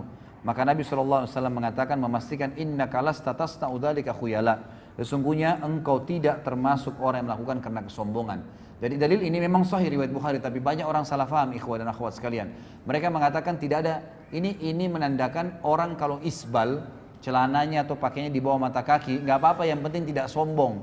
Ini salah pemahamannya. Dan ini sudah kita jelaskan di dosa-dosa besar. Anda bisa lihat di YouTube dosa besar saya lupa berapa, tapi yang jelas membahas tentang masalah isbal. Jadi ada hadis yang melarang, ya, mengatakan semua yang di bawah mata kaki adalah di api neraka, itu umum, sombong atau tidak. Dan juga ada hadis yang mengatakan 3 orang yang paling berat sisanya hari kiamat adalah termasuk orang yang musbil, gitu kan? Ini tidak disebutkan karena sombong. Kalau sombong, maka double dosanya. Selain masuk neraka, juga Allah akan murka kepadanya. Allah akan murka kepadanya sebagaimana dijelaskan dalam hadis Bukhari. Jadi hadis ini tidak boleh dijadikan hujah bahwasanya tidak apa-apa orang isbal, yang penting tidak sombong. Keliru, gitu kan? Ini keliru, dan ini ada panjang lebar sudah saya jelaskan, bisa dilihat di YouTube. Abu Bakar radhiyallahu anhu selalu di depan dalam mengerjakan kebajikan ikhwah. Tidak pernah menunda. Jadi pada saat ada kesempatan apapun, orang lagi minta, kadang-kadang syaitan bisikin kita itu masih kuat, itu anak pinjaman, itu begini, minimal kita nggak infak. Pokoknya siapapun yang minta kasih dulu pada saat itu, kecuali ahli maksiat kita tidak berikan bantuan. Di dalam hadis yang sahih disebutkan perilaku Abu Bakar yang sangat mulia. Diriwayatkan Imam Bukhari, kata Nabi SAW, saya langsung baca terjemahannya saja karena melihat waktu. Siapa di antara kalian yang berpuasa pada hari ini? Jadi selesai ya. Pada saat itu sebagian ulama mengatakan sholat subuh, ya pada saat sholat subuh. Bayangkan ya selesai sholat subuh ini terjadi, gitu kan. Kata Nabi SAW, siapa yang berpuasa pada hari ini? Abu Bakar berkata, saya. Nabi SAW bertanya, siapa ya di antara kalian yang mengantar jenazah hari ini? Abu Bakar menjawab, saya. Jadi ternyata Abu Bakar sebelum ke masjid ada jenazah yang dimakamkan sahabat dan dia menghadirinya. Kalau Nabi SAW berkata, siapa di antara kalian yang memberi makan orang miskin hari ini? Abu Bakar menjawab, saya. Ternyata pada saat menuju ke masjid ada fakir miskin lalu diberikan makanan oleh Abu Bakar. Lalu Nabi SAW, siapa di antara kalian yang menjenguk orang sakit hari ini? Abu Bakar menjawab, saya. Ternyata ya ada sahabat juga yang lagi sakit sementara menuju ke masjid, Abu Bakar mampir sebentar lalu menuju ke masjid. Jadi ini dilakukan semua sebelum sholat subuh, gitu kan? Yang luar biasa. Maka Rasulullah SAW bersabda, semua itu tidak berkumpul pada seseorang kecuali pasti dia masuk ke dalam surga. Kecuali pasti dia masuk ke dalam surga. Baik, kita tutup ikhwas sekalian sebelum duhur ini dengan peran Abu Bakar dalam masalah Isra dan Mi'raj. Ini kisah yang luar biasa. Baik ikhwas sekalian, dalam banyak riwayat dan saya sengaja membawa ada juga Sahih Tafsir Ibnu Katsir. Buku ini juga saya sarankan ikhwan untuk dimiliki, sama penerbitnya Ibnu Katsir. Buku kita yang kita bahas ini, penerbit Ibnu Katsir ini juga penerbit Ibnu Katsir ini Sahih Ibnu Katsir. Jadi riwayat-riwayat yang lemah, yang tidak benar mungkin sudah dikeluarkan. Jadi ini sahihnya saja. Di sini Anda bisa baca tentang tafsir surah Al-Isra ayat 1. Dan ini banyak sekali ikhwas sekalian yang tidak faham, bahkan menukil kisah yang tidak benar. Seakan-akan mengatakan bahwasanya riwayat yang mengatakan ya Nabi SAW ketemu dengan Nabi Musa AS di langit itu, kemudian Nabi Musa suruh kembali lagi menghadap kepada Allah lalu diringankan dari 50 waktu sholat ke 50 waktu. Ini adalah Israiliyat. Ini tidak benar. Di sini disebutkan riwayat siapa? Riwayat Imam Ahmad, riwayat Imam Muslim. Hadisnya hadis sahih semuanya, gitu kan? Termasuk waktu Nabi SAW sholat di Masjid Aqsa dan beliau menjadi imam. Dan beliau mengatakan saya menjadi imam dan mengimami semua nabi-nabi pada saat itu. Bahkan ada riwayat Bukhari menjelaskan Nabi SAW selesai sholat dikatakan oleh kepadanya, wahai Muhammad, inilah Malik penjaga neraka. Hadir pada saat itu. Bagaimana Allahu alam. Tapi ini kejadian Isra dan Mi'raj. Baik ikhwas sekalian, kisahnya begini. Waktu Nabi SAW pulang dari Isra dan Mi'raj, beliau mengatakan, aku sempat duduk di depan Ka'bah, diikuti dengan perasaan ya masih ya terbawa dengan kejadian yang tadi malam, kejadian yang luar biasa nih. Maka yang terjadi ikhwas sekalian, kata Nabi SAW, lewat dari hadapan saya Abu Jahal. Lalu Abu Jahal berkata, wahai Muhammad, ada apa dengan kamu? Kamu seperti orang yang bingung. Kata Nabi SAW, tadi malam datang, saya telah diperjalankan ke Palestina. Ya, saya telah diperjalankan semalam. Kata Abu Jahal, kemana? Kata Nabi SAW, ke Palestina. Gitu kan? Lalu Nabi SAW ceritain, datang kepada saya Jibril membawa burak itu adalah kuda yang berwarna putih dan bersayap, dimanapun matanya mandangin sebuah tempat, kakinya sudah tiba di sana. Lalu kemudian saya tiba di Palestina, lalu kemudian saya masuk dan saya mengikat tali kekangan kuda burak tadi dan saya masuk ke dalam. Kemudian pada saat saya masuk ke dalam, gitu kan, kemudian saya temukan pada saat itu semua nabi-nabi berkumpul. Lalu kemudian saya masuk dan menjadi imam, mensolati mereka. Saya melihat Ibrahim, dan Ibrahim paling mirip seperti saudara kalian ini, maksudnya seperti beliau sallallahu alaihi wasallam. Dan saya melihat ya, Isa yang rambutnya basah seakan-akan baru keluar dari kamar mandi. Dan saya pun melihat Musa yang berkulit kehitam-hitaman dan badannya kekar serta berbulu, ya seperti dari suku, ada satu suku Arab, saya lupa namanya, tapi disebutkan sebuah suku negara Arab, dari Jazirah Arab. Kemudian Nabi SAW menceritakan semua. Setelah itu saya dimi'rajkan ke langit. Naik langit pertama, kisahnya panjang tentunya, ketemu dengan Nabi Adam. Kemudian langit kedua Yahya dan Isa. Kemudian langit ketiga bertemu dengan Idris. Langit keempat ketemu dengan Harun. Langit kelima ketemu dengan langit keempat dengan Yusuf. Langit kelima ketemu dengan Harun. Langit keenam ketemu dengan Musa. Langit ketujuh ketemu dengan Ibrahim alaihissalam. Lalu Nabi SAW ceritakan semua sampai Sidratul Muntaha. Kemudian saya diperlihatkan begitu indahnya Sidratul Muntaha, sangat luar biasa. Kata Nabi SAW dihiasi dengan perhiasan itu seperti permata yang besarnya seperti kuping-kuping gajah. Dan kemudian Allah Subhanahu wa taala membuat Jibril berubah menjadi poster aslinya sebagai malaikat. Kemudian Allah Subhanahu wa taala ya mendatangkan ya sesuatu ke Sidratul Muntaha yang membuat semuanya menjadi terlihat indah dan tidak bisa digambarkan dengan mata. Lalu kemudian saya melihat ya cahaya yang sangat terang di mana terdengar suara Allah Subhanahu wa taala yang mengatakan, Allah Azza wa Jalla berkata kepadaku, wahai Muhammad, perintahkanlah umatmu mengerjakan 50 waktu sholat. Lalu aku pun turun. Langit ketujuh ketemu dengan Ibrahim alaihissalam. Tentu ini ada kisah panjang ya. Ketemu dengan Nabi, sempat ngobrol. Setiap Nabi ini ngobrol Nabi SAW.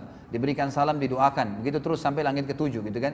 Tapi di sini kita ringkaskan cerita waktu dia pulang. Setelah mengambil perintah 5 waktu sholat. Langit ketujuh Ibrahim alaihissalam tidak bicara lagi. Langit ke-6 ketemu dengan Musa. Musa bertanya, wahai Muhammad, ya, apa yang Tuhan mau perintahkan? 50 waktu sholat. Kata Musa, umatmu tidak mampu. Saya sudah praktekin pada Bani Israel. Bani Israel lebih kuat daripada umatmu tapi tidak bisa. Gitu kan? Kembalilah minta. Nabi SAW mengatakan, saya terus kembali diringankan 5 sampai tertinggal 5 waktu sholat. Dan Musa masih mengatakan berat. Lalu saya berkata, saya sudah malu dengan Tuhanku, maka saya tidak akan kembali lagi. Maka Allah SWT berfirman mengatakan, wahai Muhammad, dia 5 waktu sholat dan akan diberikan pahala 10 kali lipat. Gitu kan? Dan hadis ini hadis sahih, bisa dilihat dalam tafsir As-Surah Al-Isra, diriwayatkan oleh Imam Bukhari.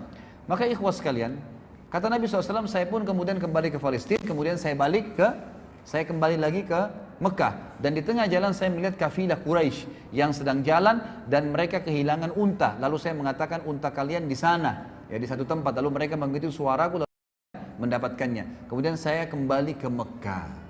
Ikhwas sekalian, tahu siapa yang cerita dan siapa yang diceritakan?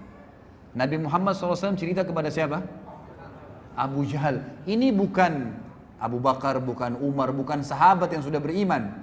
Kisah tentang Isra Mi'raj yang tadi itu ringkasnya. Mungkin masih 10 kali lipat lebih panjang dari apa yang saya sampaikan tadi. Yang panjang lebar tentang keadaan alam barzah dan seterusnya. Tapi ringkas cerita ikhwan. Abu Jahal langsung mengatakan, wahai Muhammad, kau mau ceritain gak orang Mekah kalau saya panggil mereka? Kata Nabi SAW, tentu saja. Ya, pertama kali Abu Jahal mau memanggil masyarakat Mekah mendengar dakwah Nabi SAW. Apa tujuannya? Tujuannya ternyata mengatakan, ya kata para ahli sejarah, dia ingin mempermalukan Nabi SAW. Dan dia bilang, ini cerita bohong. Dari mana ini? Ada kuda bersayap bisa terbang, Palestina perjalanan sebulan bolak-balik. Mana bisa, nggak mungkin. Lalu Abu Jahal pun mengatakan kepada orang-orang Mekah, dalam beberapa athar dikatakan naik sebuah gunung namanya Gunung Abi Kubais, tempat mengiklankan informasi di Mekah. Kemudian dia naik dan di sebelahnya ada Nabi SAW. Orang-orang Mekah kalau lihat orang naik di Gunung Abi Kubais, semuanya pada ngumpul dan semuanya tahu ada informasi penting. Dan mereka tambah kaget karena di atas Gunung Abi Kubais ada Abu Jahal, raja mereka orang-orang kafir di Mekah, dan ada Muhammad SAW. Nabi Muhammad SAW adalah orang yang terpercaya di Mekah, tokoh Quraisy, dan belum pernah dua-duanya ini bersatu sama-sama. Di tempat akan disampaikan informasi. Orang-orang kafir Mekah berkumpul karena Abu Jahal, para sahabat kumpul karena Nabi SAW. Apa yang terjadi ikhwan? Abu Jahal mengatakan, silakan Abu Bakar, silakan Rasulullah, silakan Muhammad, sampaikan. Nabi SAW ceritain Isra Mi'raj, kejadiannya begini, semua panjang lebar sampai selesai. Apa yang terjadi ikhwan? Orang-orang kafir dari orang Mekah tambah kafir. Ini gila nih, gak mungkin. Gimana caranya? Perjalanan Mekah Palestina sebulan ditempuh dalam satu malam pulang pergi? Gak mungkin. Itu satu bulan itu pergi ya, pulang pergi berarti 2 bulan. Itu tidak mungkin. Bagaimana caranya bisa ngomong ini gila, gak mungkin. Lalu sahabat-sahabat pun yang sudah beriman, itu mereka bimbang. Tapi ini Nabi, gak mungkin salah. Abu Jahal turun dari gunung Abi Kubais sambil ketawa mengatakan apa ikhwan? Ya. Sekarang agamanya Muhammad sudah habis. Sampai ke Darun Nadwa dia bilang kepada orang Quraisy, berita gembira wahai Quraisy, agamanya Muhammad sudah habis. Kata mereka, kenapa? Tuh lihat Muhammad di bawah gunung Abi Kubais dikerumunin orang. Dia berbuat cerita bohong. Ceritanya begini. Abu Jahal tidak sadar dengan hikmah Allah menceritakan Isra Mi'raj. Begini. Muhammad ceritain semua. Tinggal satu orang, kata Abu Jahal. Kalau satu orang ini kalian bisa rusak keyakinannya, maka agamanya Muhammad habis. Cari Abu Bakar. Abu Bakar waktu itu lagi di kebun kurmanya di luar kota Mekah. Maka datang mereka semua. Termasuk ada beberapa sahabat Nabi yang waktu lihat Abu Jahal jalan rame-rame dan mendengar pembicaraan itu ikut. Mau dengar juga. Abu Bakar bilang apa nih? Orang lagi pada bimbang pada saat itu. Informasi yang tidak ada teknologi bisa sampai begitu luar biasanya gitu. Maka sampailah pada saat itu di depan kebun di depan kebun Abu Bakar. Abu Jahal bilang begini, wahai Abu Bakar keluarlah. Abu Bakar keluar, lihat orang-orang pada ngumpul. Dan pertama kali orang-orang kafir Quraisy dengan tokoh-tokohnya semua berjalan dengan sahabat-sahabat. Tidak pernah terjadi. Langsung kata Abu Bakar, ada apa Abu Jahal? Abu Jahal bilang, teman Muhammad sudah gila. Masa dia cerita begini, cerita tentang Isra Mi'raj. Sedangkan dia ke Palestina saja perjalanan sebulan ditempuh semalam, tidak masuk di akal saya. Apalagi dia sholat bersama Nabi-Nabi, apalagi dia naik ke langit, ketemu Tuhannya itu lebih saya nggak percaya. Apa kata Abu Bakar? Ada 2 riwayat. Riwayat yang sahih sebenarnya menyebutkan begini. Wahai Quraisy, Kalau Muhammad ucapkan itu, pastikan jawaban dari saya, dia pasti benar. Nggak mungkin salah, gitu kan? Baik, sebentar kita azannya. Dia pasti benar. Lalu kemudian ya berkata dalam riwayat yang lain, ya riwayat Bukhari juga kata Abu Bakar, kalau aku, hai Quraisy, kalau Muhammad ucapkan dia pasti benar. Dan ditambah lagi dengan perkataan, dia telah mengucapkan kepada saya hal-hal yang dia katakan datang dari langit, turun dari langit. Saya sudah yakini, apalagi kalau cuma sekedar dia naik, sama saja. Turun dengan naik sama saja, apa bedanya? Kalau dia turun dari langit saya percaya, apalagi kalau naik, gitu kan? Tapi ada sebuah athar yang luar biasa, ikhwan. Apa kata Abu Bakar? Wahai Quraisy, kalau di depan mata saya ada sebuah tembok warnanya putih terang, dan Abu Bakar mengatakan, tidak wahai Muhammad, tidak wahai Abu Bakar, itu hitam. Maka saya akan bohongkan mata saya dan saya katakan, oh iya, mata saya yang salah, hitam. Apa yang terjadi, ikhwah? Abu Jahal teredam kekufurannya pada saat itu. Gak bisa buat apa-apa. Ternyata Abu Bakar yang dia ingin rusak keyakinannya, sudah mengatakan, kalau depan mata saya tembok putih terang, mata saya lihat putih. Muhammad bilang, enggak Abu Bakar, itu hitam. Oh iya, saya yang salah, hitam. Gitu. Jadi matanya pun dibohongkan. Ini luar biasa keyakinannya, gitu kan? Luar biasa kejujuran dengan Nabi SAW. Lalu Abu Bakar tahu ini ada masalah. Dia berkata kepada para sahabat, di mana Rasulullah SAW? Oh, Rasulullah di bawah gunung Abi Kubais, dikerumunin orang. Abu Bakar segera datang dari jauh teriak, ya Rasulullah, ya Rasulullah, sengaja teriak-teriak gitu. Orang-orang pada balik semua. Seperti di masjid ini kalau ada yang panggil saya dari belakang, pasti antum bilang, loh ini ada yang panggil, kita balik semua. Siapa orang itu?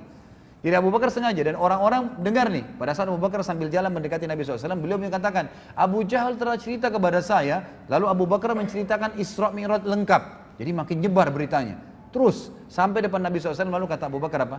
Benarkah ya Rasulullah? Kata Nabi SAW dengan jelas, benar wahai Abu Bakar. Abu Bakar mengucapkan ikhwan dan akhwat kalimat yang kata ulama dengan kalimat ini Islam sampai kepada kita. Kalau dia tidak ucapkan, kita tidak kenal Islam sekarang. Dia bilang apa? Anda pasti benar. Depannya orang semua, nggak mungkin salah, pasti benar. Semua kekufuran jadi redam pada saat itu. Sahabat-sahabat yang sudah reda keyakinannya jadi kuat imannya. Lalu apa yang terjadi? Abu Bakar kuatkan lagi, sempurnakan, mengatakan apa? Wahai, dia katakan, ya Rasulullah, kami tahu di Mekah ini ada orang-orang yang sudah sering lihat Palestina, lihat Masjid Aqsa, tahu pintu gerbangnya Palestina, pintu Masjid Aqsa, tahu jalan-jalannya. Anda kan belum pernah, kami tahu Anda belum pernah. Kami datangkan orang-orang Quraisy, yang pernah tahu ke sana, termasuk Abu Bakar sendiri pernah ke Palestina, tahu kan itu. Ya Rasulullah, ceritakan buat kami. Lalu Abu Bakar sempat berkata kepada mereka, wahai Quraisy, Muhammad akan ceritakan tentang Palestina dan Masjid Aqsa. Kalau dia ucapkan seperti yang kalian tahu, berarti kalian harus meyakininya. Tapi kalau dia mengucapkan tidak seperti itu, maka kalian boleh membohonginya. Lalu Nabi SAW ceritain, kata Nabi SAW dalam hadis Bukhari, dibukakan oleh Allah Masjid Aqsa di hadapan mataku. Lalu aku ceritakan pintu gerbangnya, warnanya, jumlah tiang-tiangnya, jumlah jendelanya. Sampai mereka mengatakan, Muhammad benar, Muhammad benar, Muhammad benar. Nggak ada salahnya, semua diucapkan. Lalu Nabi SAW tutup, dan kita tutup dengan kisah ini, ikhwah. Nabi SAW mengatakan, wahai Quraisy, untuk meyakinkan lagi, kalau kalian ingin yakin tentang benar kejadian tersebut, sungguh waktu saya balik dari Mekah ke Palestina, ada kafilah kalian, ada beberapa ekor unta dan ada fulan, nama-nama orang Quraisy, dan mereka sempat kehilangan unta di tengah jalan. Saya sempat bilang unta kalian di lembah sana, mereka ke sana, mereka temukan unta tersebut, dan unta yang paling depan warna putih, di lehernya ada kain merah. 2 hari lagi sampai di Mekah. Orang-orang Quraisy 2 hari kemudian, ikhwas sekalian, ini penutupan kisah, mereka semua yang beriman dan kafir berkumpul di sebuah pintu namanya pintu Bani Syaibah, pintu gerbangnya Mekah. Situ mereka kumpul, dan ternyata betul sebelum duhur tiba, sebelum waktu duhur, sebelum teriknya matahari, datang kafilah tersebut, dan seperti yang Nabi SAW ceritakan, jumlah untahnya dan orang-orangnya serta unta paling depan warna putih, di lehernya ada kain merah. Lalu berkatalah orang-orang Quraisy, wahai kafilah, kalian dari mana? Mereka bilang kami dari Palestina. Lalu orang-orang Quraisy di Mekah bilang apa?